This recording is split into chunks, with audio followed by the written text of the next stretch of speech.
एक पॉडकास्ट लेकर आ गए हैं और आज फिर वही स्टार्टिंग मैं उसकी साड़ी के उससे कर रही हूँ, लेकिन इस बार बात बिल्कुल अलग है। मैं जब भी वीडियो बनाती हूँ तो जो भी मैं साड़ी पहनती हूँ सबके कमेंट्स आते हैं कि साड़ी बहुत अच्छी है, बहुत अच्छी है।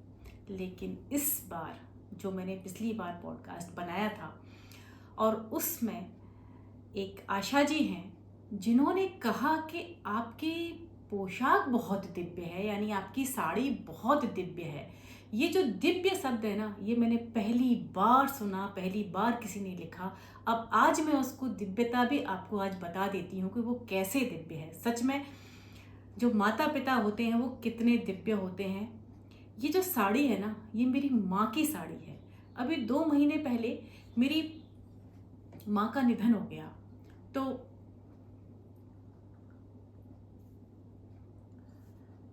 आते वक्त मैं उनकी इस अलमीरा में से एक साड़ी एक निशानी के तौर पर ले आई कि मैं इसको हमेशा अपने पास रखूंगी।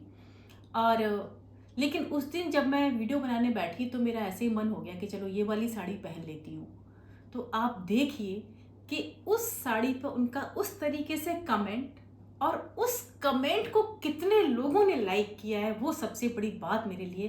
तो उस दिन लगा कि सच में माँ बाप भी हमारे लिए कितने बड़े दिव्य होते हैं और उनका आशीर्वाद कितना बड़ा होता है।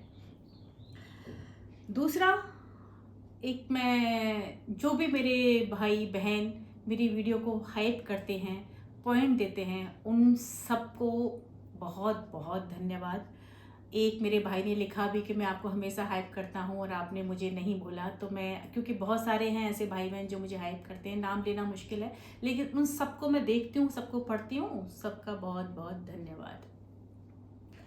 एक मेरे उस वीडियो में किसी ने कमेंट किया, गीता देवी हैं, उनका कहना ये है कि उनका बेटा 25 साल का किसी साउथ में किसी बाबा के यहाँ आश्रम में चला गया और वहाँ वो रहने लगा। उसने सब कुछ छोड़ दिया, अपने माता पिता को छोड़ दिया, सारी चीज़ें छोड़ दी, पूरी तरीके से धर्म में लीन हो गया और धीरे धीरे वो इतना ज़्यादा हो गया कि डिप्रेशन में रहने लग गया और सब कुछ उसने भुला दिया और बिल्कुल गुमसुम चुपचाप रहने लगा।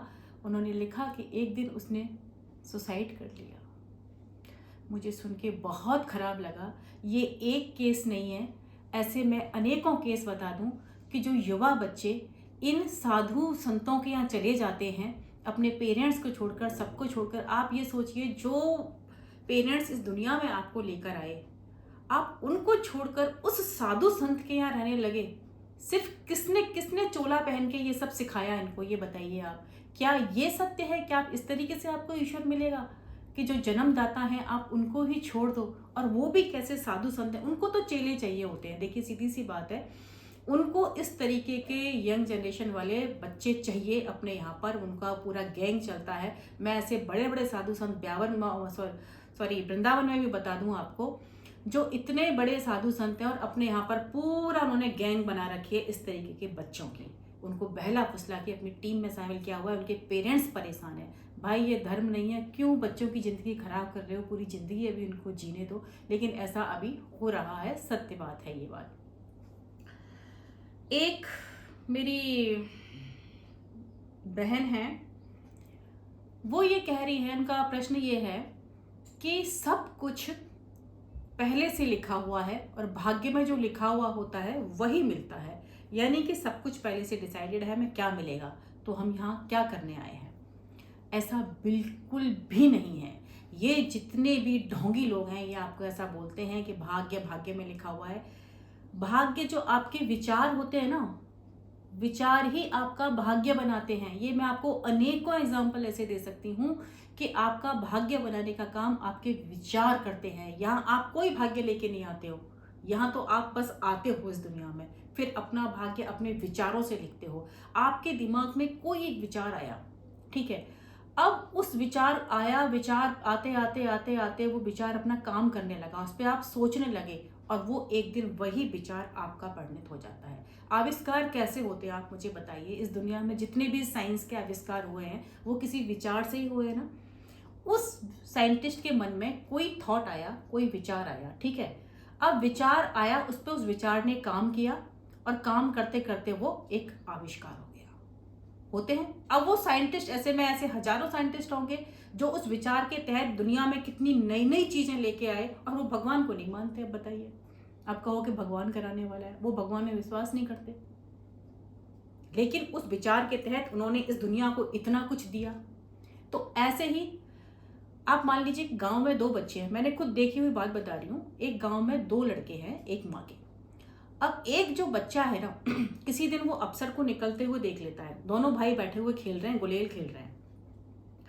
अब वो देख लेता है कि कोई गाड़ी में से एक अफसर जा रहा है वहां से निकल के। एक बच्चे के दिमाग में फटाफट से ये विचार आता है कि भाई ये अफसर बन सकता है, ये कौन है जो ऐसे गाड़ी में जा रहा है, इसका तो बड़ा रुतबा है।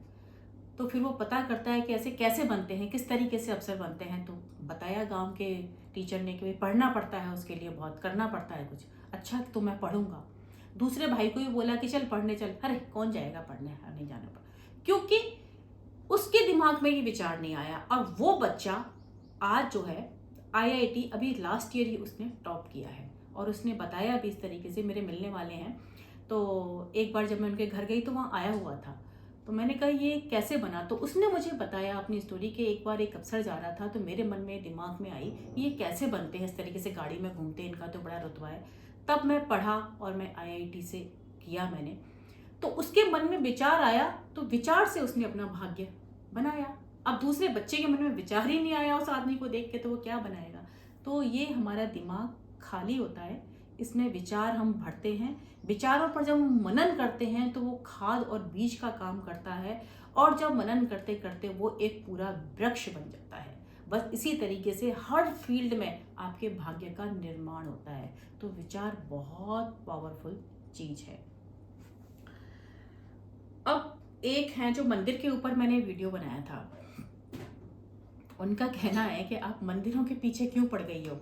मंदिर आपको पता नहीं है कितने लोगों को भूखे लोगों को खाना देते हैं, कितने लोगों को पेट भरते हैं, कितने लोग भिखारी बैठे रहते हैं मंदिर के आगे, कितने लोगों का रोजगार चलता है, कितने लोगों का पेट भरता है। उनकी ये दलील थी। तो क्या हम भारत को भूखा और नंगा ही बनाना चाहते हैं? क्या हम भारत को ऐसा ही बनाना चाहते हैं कि लाइन में थाली लेके लोग इस भिक्षा के लिए खड़े रहें, मुफ्त के खाने के लिए खड़े रहें? क्या हम भारत के नागरिकों को, भारत के लोगों को ऐसा ही बनाना चाहते हैं? धर्म हमें सच में यही बना के दे रहा है। मेरा बस चले तो मैं सच में भारत से सारे मंदिरों को गायब कर दूं, और उसकी जगह पर मैं क्या लेकर आऊं, उसकी जगह पर अच्छी अच्छी लाइब्रेरी बनाऊं, अच्छी अच्छी बुक्स के संग्रह रखूं, और जगह जगह वहाँ पर एक मेडिटेशन सेंटर बनाऊं, यहाँ पे जहाँ पे लोग अपना ध्यान कर सकें। कोई मूर्ति वूर्ति कुछ ना हो, या तो बैठ के शांति का ध्यान करें या अच्छी अच्छी किताबों को पढ़ें। मैं हर कॉलोनी में जो है ना मंदिर की जगह पर ऐसा ही सेंटर बना दूं जहाँ पे अच्छी अच्छी किताबें पढ़ें, या रिसर्च सेंटर बना दूं बड़े, जितना मंदिरों में पैसा लगता है ना रिसर्च सेंटर में लगा दूं। क्या भारत की तकदीर बदल जाए, तस्वीर बदल जाए।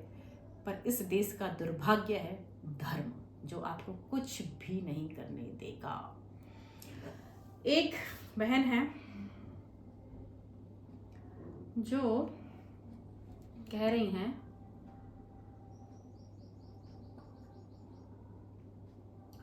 कि भक्ति क्या है, भक्ति भी तो जरूरी है। बताओ भक्ति क्या है?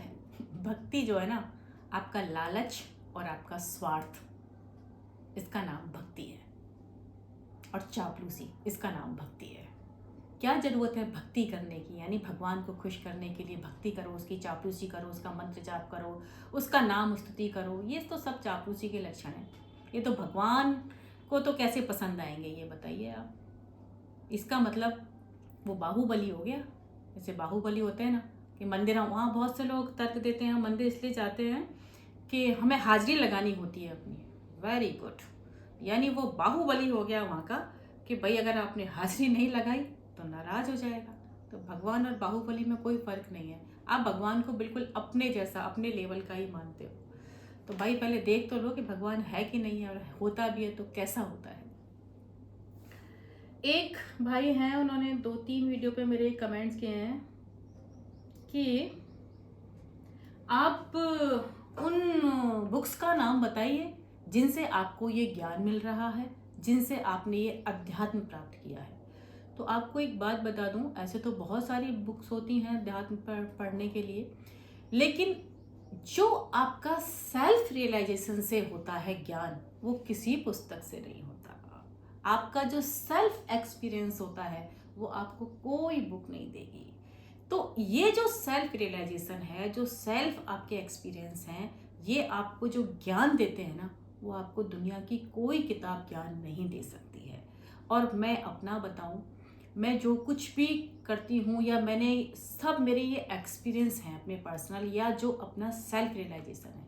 अब वो कैसे आता है? वो ऐसे आता है, पहले तो अपने अंदर हर चीज़ को ये देखो कि मैं सब कुछ कर सकता हूँ। ये जिस दिन विचार आपके यहाँ दिमाग में आ गया कि भाई मैं सब कुछ कर सकता हूँ, मैं सब कुछ बन सकता हूँ, तो आपकी ये पहली सीढ़ी है।